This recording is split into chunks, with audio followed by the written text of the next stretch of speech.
On est vendredi le 25 mars. J'espère que vous êtes bien installés pour votre édition de Info.tvc. Ici Marc Baudouin. Bonne émission.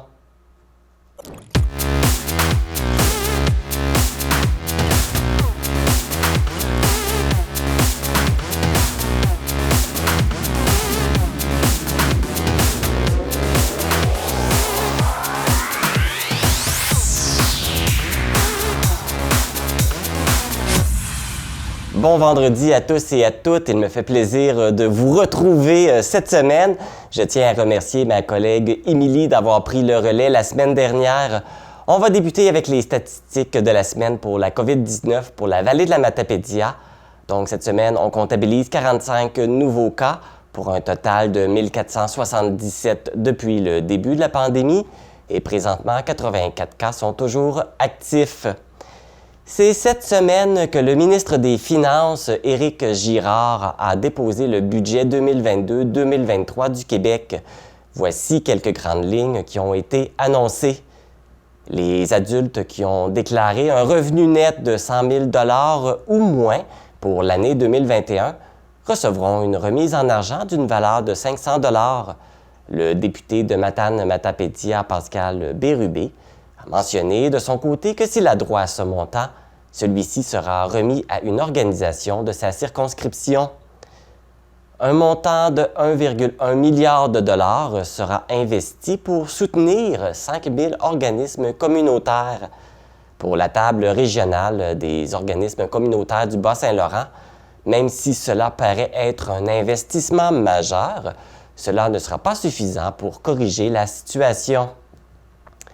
Le développement économique des régions sera appuyé de 1,5 milliard de dollars. Il est question ici, entre autres, du transport aérien régional, du secteur bioalimentaire et du tourisme. Les milieux de la santé et scolaire recevront leur part du gâteau. 8,9 milliards de dollars pour moderniser les établissements de santé, améliorer la gestion et la prestation en santé et services sociaux, et rehausser les soins et les services à la population. 1,6 milliard de dollars pour l'aide aux élèves, ainsi que pour les activités sportives, l'attraction et la rétention du personnel et les immeubles du réseau de l'éducation. En ce qui a trait à la lutte à la pénurie du logement, 416 millions de dollars seront investis pour terminer 3500 logements Accès Logis et construire 1000 unités additionnelles. Et c'est 218 millions de dollars qui sera investi pour améliorer la qualité des logements existants dans la province, autant au niveau privé qu'au niveau public.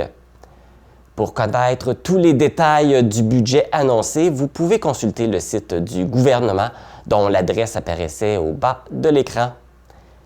Dimanche dernier, une quinzaine de pompiers de Cozaspcal, de Lac-aux-Saumons et d'Amqui ont été appelés après qu'un incendie ait pris naissance dans un garage annexé à une résidence sur le rang A à Cozaspcal. La cause exacte de l'incendie n'est pas connue. Le bâtiment est une perte totale, mais personne n'a été blessé lors de l'incident. La 19e campagne de financement de la Fondation du Centre matapédien d'études collégiales est lancée. Une initiative qui vise à faciliter l'accès aux études supérieures, en plus de maintenir le niveau de qualité des services offerts en région. Cette édition se déroulera sous la présidence d'honneur des entrepreneurs matapédiens Serge Bélanger et Camille Bélanger. L'objectif fixé est de 40 000 $ Pour une deuxième année consécutive, la Chambre de commerce de la MRC de la Matapédia permettra aux donateurs particuliers d'être admissibles à des tirages. Chaque tranche de 10 $ remis en don octroiera automatiquement une participation au tirage de 10 chèques cadeaux d'une valeur de 150 $ chacun. Les tirages seront effectués à la fin de la campagne qui se déroule actuellement, qui a débuté le 28 février et qui se terminera le 2 mai. Les donateurs auront la possibilité de contribuer à la campagne directement en passant par le site Internet de la Fondation, dont l'adresse apparaît au bas de l'écran. L'entreprise, le groupe RPF de Sébec, se lance dans la préfabrication de systèmes d'approvisionnement de gestion électrique, d'automatisation et de contrôle moteur. Ces nouveaux services seront réalisés dans l'entrepôt de Saint-Moïse par une équipe composée d'ingénieurs, de soudeurs, de ferblantiers et de mécaniciens. L'entreprise est présentement en processus d'embauche et prévoit agrandir l'équipe d'une dizaine d'employés. Rappelons que le mois dernier, RPF annonçait son partenariat d'affaires avec les entreprises El Michaud et Fils d'Amqui en matière de travaux civils.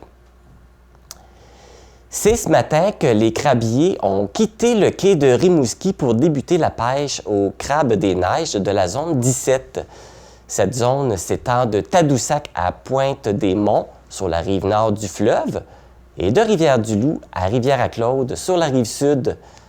Cette année, le quota de crabe a été établi à 1215 tonnes, ce qui représente une augmentation comparée à l'année dernière qui a été fixée à 1213 tonnes. Selon le directeur général de l'Association québécoise de l'industrie de la pêche, Jean-Paul Gagné, le prix de départ offert aux pêcheurs devrait avoisiner les 7,50 $ cette année. On ignore encore le prix que les consommateurs devront débourser pour se procurer du crabe en poissonnerie et en épicerie, puisqu'il faudra attendre les premiers débarquements et le prix fixé à l'usine. La fin de semaine passée avait lieu le tournoi de curling, le Challenge Ameublement Tanguay 2022 à Rimouski. Plus de 64 participants ont pris part à ce tournoi.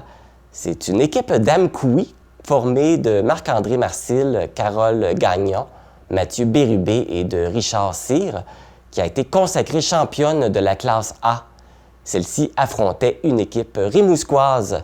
Toutes nos félicitations à notre équipe matapédienne. Du côté de la Ligue de hockey senior Desjardins de la Gaspésie, le bar laser de Cozaspcal s'est taillé une place dans la ronde de qualification en éliminant les Vikings de Grande-Rivière en 2 matchs. Le premier match de la demi-finale entre le bar laser de Cozaspcal et les Corsaires de Forillon a été remporté par l'équipe matapédienne dans une victoire de 4-3. La demi-finale se poursuit du côté de Cozaspcal ce samedi 26 mars dès 20h et dimanche à 14h à l'Aréna Gérard Duchesne. Dès l'automne 2022, les étudiants du Centre matapédien d'études collégiales inscrits au programme technique de physiothérapie pourront bénéficier de l'actualisation du programme. L'équipe du programme du Centre travaille depuis près d'1 an afin de pouvoir offrir cette version mise à jour.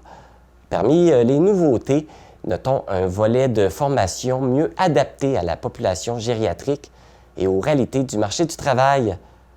Aussi, les étudiantes et les étudiants seront désormais impliqués dans divers projets au sein de la communauté afin de promouvoir la santé et de faire rayonner la profession.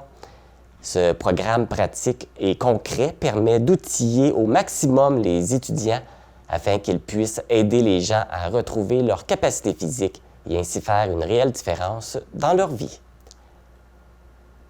Un nouveau conseiller principal en communication s'est joint à l'équipe de la députée de la circonscription d'Avignon-la-Métisse-Matane-Matapédia, Christina Michaud. Il s'agit de Jérôme Lévesque-Boucher. Il a été connu comme journaliste, animateur et présentateur à la radio de Radio-Canada au Bas-Saint-Laurent. M. Lévesque-Boucher assurera les relations entre la députée et les médias, en plus de l'accompagner dans son travail parlementaire à Ottawa. Aujourd'hui à l'émission, on vous présente plusieurs événements qui s'en viennent ou qui sont en cours actuellement. Depuis le 15 mars se déroule le programme artistique Chamarrure dans les écoles du préscolaire de la Matapédia. On est allé faire un tour à l'école de Saint-Arcisius pour voir comment ça se passe. Dans le cadre de la Semaine d'action contre le racisme, la table de concertation en immigration du Bas-Saint-Laurent organise un panel régional le 31 mars prochain. Rachid Anis, qui est conseiller municipal à la municipalité de Saint-Alexandre-des-Lacs, en fera partie. Le Centre matapédien d'études collégiales est fier d'annoncer son premier projet de recherche de mobilité enseignante à l'international. un projet de recherche entre le Canada et l'Italie. On en connaîtra un peu plus sur le projet lors de l'émission. Le 22 mars était la Journée mondiale de l'eau.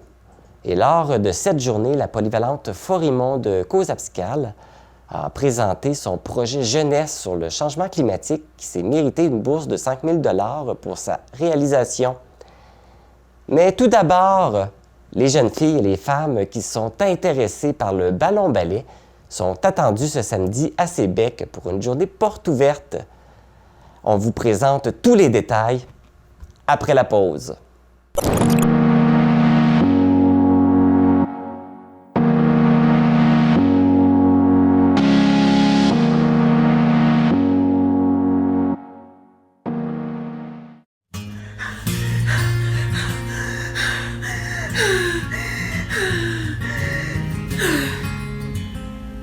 T'as-tu déjà eu de l'anxiété?